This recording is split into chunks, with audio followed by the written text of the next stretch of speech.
তোমাদের 2025 সালের নতুন বছরে সপ্তম শ্রেণীর ছাত্রছাত্রী বন্ধুরা, আশা করি তোমার সবাই ভালো আছো। আজ আমরা যে বিষয়টি নিয়ে আলোচনা করব, সপ্তম শ্রেণীর ফার্স্ট সামেটিভ অর্থাৎ প্রথম পর্যায়ক্রমিক মূল্যায়নের পরিবেশ ও বিজ্ঞানের সিলেবাস, প্রশ্নকার এবং নমুনা প্রশ্নপত্র নিয়ে। প্রথমে তোমরা সিলেবাসটা দেখে নাও, কী কী বিষয় তোমাদের ফার্স্ট সামেটিভ অর্থাৎ প্রথম পর্যায়ক্রমিক মূল্যায়নে থাকবে। প্রথম পর্যায়ক্রমিক মূল্যায়নের ক্ষেত্রে ফুল মার্কস থাকবে 30, আর সময় তোমায় থাকবে 1 ঘন্টা। তোমায় থাকবে ভৌত বিজ্ঞান থেকে ভৌত পরিবেশ, তাপ, পরমাণু, অণু ও রাসায়নিক বিক্রিয়া, আর জীবন বিজ্ঞান থেকে থাকবে মানুষের খাদ্য। এই বিষয়গুলি থেকে তোমাদের কিন্তু ফার্স্ট সামেটিভ অর্থাৎ প্রথম পর্যায়ক্রমিক মূল্যায়নের প্রশ্নপত্র হবে। এবার আমরা নমুনা প্রশ্নপত্রটা দেখে নেব। সরি, স্ক্রিনে তোমার সপ্তম শ্রেণী পরিবেশ ও বিজ্ঞানের কোশ্চেনটা দেখতে পাচ্ছ। ফুল মার্কস আমাদের রয়েছে 30, আর সময় তোমাদের রয়েছে 1 ঘন্টা। প্রথমে রয়েছে ভৌত বিজ্ঞান, একে দাগে রয়েছে সঠিক উত্তর নির্বাচন করলে যে কোনো 8টি প্রতিবেশনী মান 1 করে 1 × 8 = 8। সিজিএস পদ্ধতিতে তাপের একক degree centigrade, degree Fahrenheit, joule, calorie উত্তর ক্যালোরি। উষ্ণতা মাপার জন্য ব্যবহৃত হয় ব্যারোমিটার, ক্যালোরিমিটার, অক্সিনোমিটার, থার্মোমিটার থার্মোমিটার। বরফ গলের লীন তাপ 0 ক্যালোরি পার গ্রাম, 537 ক্যালোরি পার গ্রাম, 80 ক্যালোরি পার গ্রাম, 273 ক্যালোরি পার গ্রাম উত্তর 80 ক্যালোরি পার গ্রাম। খুব তাড়াতাড়ি বাষ্পীভবন হয় জল, ইথার, গ্লিসারিন, কেরোসিন উত্তর ইথার। বায়ুতে জলীয় বাষ্প বেশি হলে বাষ্পায়ন দ্রুত হয়, ধীর হয়, প্রথমে দ্রুত পরে ধীর হয়, একই থাকে, ধীরে হয়। পরমাণুতে ইলেকট্রন ও প্রোটনের সংখ্যা সমান, ইলেকট্রন বেশি প্রোটন বেশি, কোনোটি না উত্তর সমান।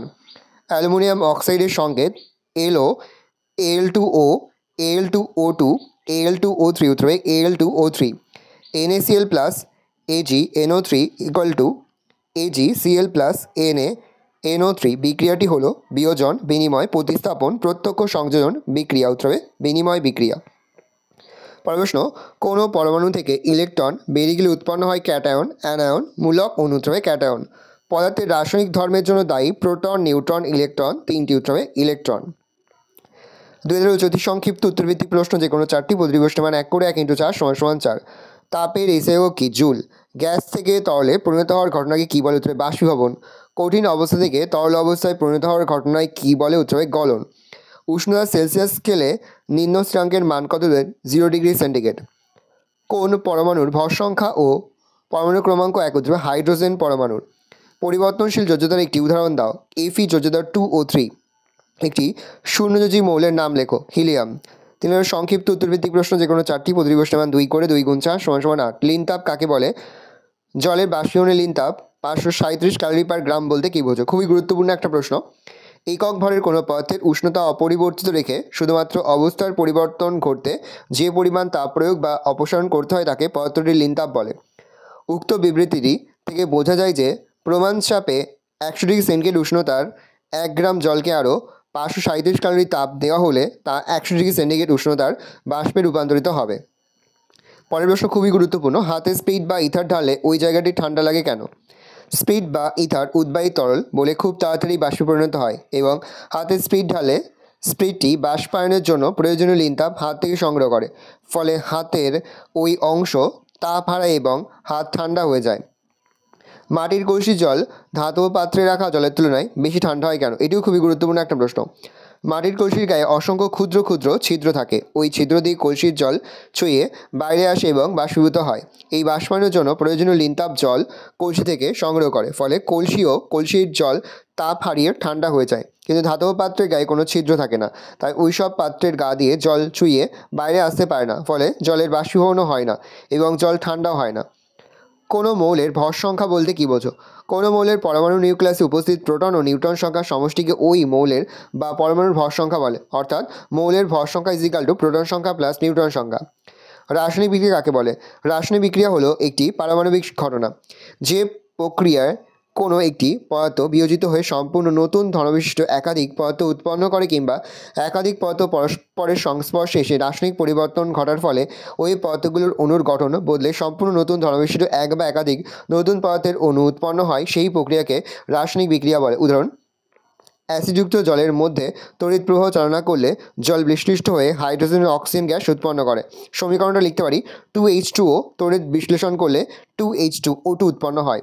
পরের প্রশ্ন, পরমাণু নিউক্লিয়াসে কী কী কণা থাকে? এর কোনটির কিরূপ আধান থাকে? পরমাণু নিউক্লিয়াসে 2টি কণা দ্বারা গঠিত, যথা প্রোটন আর নিউট্রন। প্যারা চেঞ্জ করে লিখবে, এর মধ্যে প্রোটন হলো ধনাত্মক আধান বিশিষ্ট কণা এবং নিউট্রন হলো পরের প্রশ্ন, পরমাণু নিউক্লিয়াসে কী কী কণা থাকে? এটা কোনটি হবে? কোনটি কিরূপ আধান থাকে? পরমাণু নিউক্লিয়াসে দুটি কণা দ্বারা গঠিত, যথা প্রোটন ও নিউট্রন। এর মধ্যে প্রোটন হলো ধনাত্মক আধানবিশিষ্ট কণা এবং নিউট্রন কণা নিস্তড়িত বা আধানহীন। পরে তোমাদের রয়েছে লাইফ সায়েন্স জীবনবিজ্ঞান থেকে প্রশ্ন। একে থেকে রয়েছে সঠিক উত্তর নির্বাচন করে লেখো যে কোনো চারটি। প্রতিটি প্রশ্নের মান 1 করে 1 × 4 = 4। প্রথম, শ্বেতসার হজম হওয়ার পর ফ্যাটে গ্লুকোজে স্টার্চে প্রোটিনে পরিণত হয়, অথবা গ্লুকোজে পরিণত হয়। রাতের চোখে দেখতে সমস্যা হয় যে ভিটামিন হবে সেটি হলো CDA-B, অথবা ভিটামিন এ। ভিটামিন ডি এর অভাবজনিত রোগ রিকেট, বেরিবেরি, অন্ধত্ব, অ্যানিমিয়া। রিকেট। গয়টার হয় যে খাদ্য উপাদানে হবে তা হলো sodium, iron, iodine, calcium. Iodine. Momo, chow mein ইত্যাদি খাবারগুলোতে ক্ষতিকারক পদার্থ মেটানিট হলো অ্যাজিনোমোটো, স্যাকারিন, ক্যারামেল মিশ্রিত থাকে। অ্যাজিনোমোটো মিশ্রিত থাকে। মানবদেহের রক্তে জলের পরিমাণ শতকরা 90 ভাগ, 95 ভাগ, 75 ভাগ, 70 ভাগ, অথবা 90 ভাগ। 2000 রয়েছে অতি সংক্ষিপ্ত উত্তরভিত্তিক প্রশ্ন, যে কোনো দুটি। প্রতিটি প্রশ্নের মান 1 করে 1 × 2 = 2। পেশি সংকোচনে সাহায্যকারী প্রোটিন দুটি কী কী? উত্তর হবে অ্যাক্টিন ও মায়োসিন। লোহিত রক্তকণিকায় থাকা একটি প্রোটিনের নাম লেখো। হিমোগ্লোবিন। কোন ভিটামিনের অভাবে রক্তাল্পতা হয়? Vitamin B complex. দাঁত ও হাড়ের গঠন মজবুত করে কোন খনিজ মৌল? ক্যালসিয়াম। মানুষের উচ্চ রক্তচাপের জন্য কোন খনিজ মৌল দায়ী? সোডিয়াম। BMI এর সম্পূর্ণ নাম কি? BMI এর সম্পূর্ণ নাম বডি মাস ইন্ডেক্স। 3000 রয়েছে সংক্ষিপ্ত উত্তরভিত্তিক প্রশ্ন, যে কোনো দুটি। প্রতিটি প্রশ্নের মান 2 করে 2 × 2 = 4। হৃৎপিণ্ডের কাজ কি? খাদ্যতন্তু কাকে বলে? হৃৎপিণ্ড উন্নত প্রাণীদেহে সারা দেহে রক্ত সরবরাহ করে এবং রক্তের মাধ্যমে খাদ্য, অক্সিজেন, হরমোন, ভিটামিন প্রভৃতি দেহের সমস্ত কলাকোষে প্রেরণ করে। প্যারাসেন্সু লিখবে কার্বোহাইড্রেট জাতীয় খাদ্যে যে সমস্ত তন্তুর মতো অংশগুলি উৎসেচকের সাহায্যে পাচিত হয়, অবাচ্য অবস্থায় জলের সঙ্গে নির্গত হয়, তাকে খাদ্যতন্তু বলে, যেমন সেলুলোজ, হেমিসেলুলোজ, লিগনিন, পেকটিন প্রভৃতি। ভিটামিন বি কমপ্লেক্সের অভাবজনিত উপসর্গগুলি লেখো। ভিটামিন বি কমপ্লেক্সের অভাবজনিত উপসর্গ: 1. ঠোঁট ফেটে যায় ও ঠোঁটের কোণে ঘা দেখা দেয়। চোখের নিচ ও নখ ফ্যাকাশে হয়ে যায়। স্নায়ুর দুর্বলতা ঘটে। 4. অ্যানিমিয়া, পাতলা পায়খানা ও স্মৃতিভ্রংশ হয়। প্রশ্ন: বিভিন্ন খাবারে উপস্থিত ফাইটোকেমিক্যালস আমাদের কীভাবে সাহায্য করে? ফাইটোকেমিক্যালযুক্ত খাদ্য মানব দেহকে সজীব ও কর্মক্ষম করে তোলে। মানব দেহে বার্ধক্য প্রতিরোধ করে, ক্যান্সার হওয়ার সম্ভাবনা কমায়, হাড় শক্ত ও মজবুত করে এবং হৃৎপিণ্ডের স্বাভাবিক কাজ বজায় রাখতে সাহায্য করে। সালোক সংশ্লেষ কী বা কাকে বলে? যে প্রক্রিয়ায় উদ্ভিদে ক্লোরোফিলযুক্ত সবুজ কোষে সূর্যালোকের উপস্থিতিতে পরিবেশ থেকে শোষিত জল ও কার্বন ডাই অক্সাইডের রাসায়নিক বিক্রিয়ার ফলে সরল শর্করা উৎপন্ন হয়। উৎপন্ন শর্করাজাত খাদ্যে সৌরশক্তি রাসায়নিক শক্তিরূপে আবদ্ধ হয় এবং উপজাত দ্রব্য হিসেবে জল ও অক্সিজেন উৎপন্ন হয়, তাকে সালোক সংশ্লেষ বলে। পরের প্রশ্ন: কোয়াশিয়রকর রোগের কারণ ও লক্ষণ লেখো। এটি প্রোটিনের অভাবজনিত রোগ। সাধারণত 1 থেকে 4 বছর বয়সী শিশুদের এই রোগ দেখা যায়। এই রোগের দুটি উপসর্গ হলো: 1. শিশুটির চামড়া গাঢ় বর্ণের ও পেট ফোলা হয়। পেশির অবক্ষয় ঘটে। 2. ত্বকের স্বাভাবিক রং নষ্ট হয়ে যায়। চোখ ঠিকরে বেরিয়ে আসে।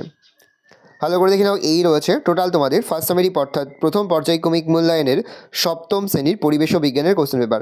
ভালো করে কোশ্চেনটা দেখে নাও। আশা করি ভিডিওটা ভালো লেগেছে। ভিডিওটা ভালো লাগলে ভিডিওকে লাইক করতে ভুলবেন না। আমার চ্যানেল নতুন হও লাইক করে সাবস্ক্রাইব প্রেস করে পাশে বেল আইকনটা প্রেস করো, যখন নতুন করে ভিডিও আপলোড করি সবার ফার্স্ট নোটিফিকেশন তোমরা পেয়ে যাও। আর এই ভিডিওটি তোমার বন্ধু বান্ধবী আত্মীয়স্বজন সবার মধ্যে কিন্তু অনেক শেয়ার করে দিতে পারছো। সপ্তম শ্রেণীতে পড়ছে। আমরা কিন্তু ইতিমধ্যেই সপ্তম শ্রেণীর প্রতিটি বিষয়ের সিলেবাস, প্রশ্নকার এবং নমুনা প্রশ্নপত্র কিন্তু আপলোড করে তোমাদের এখনও পর্যন্ত সেই ভিডিওগুলো না দেখে থাকো, ভিডিওগুলো কিন্তু রাত্রি দেখে নাও। তোমাদের সকলকে জানাই আগাম পরীক্ষার অনেক শুভেচ্ছা এবং অভিনন্দন। আশা করি সকলের পরীক্ষায় খুব ভালো হবে।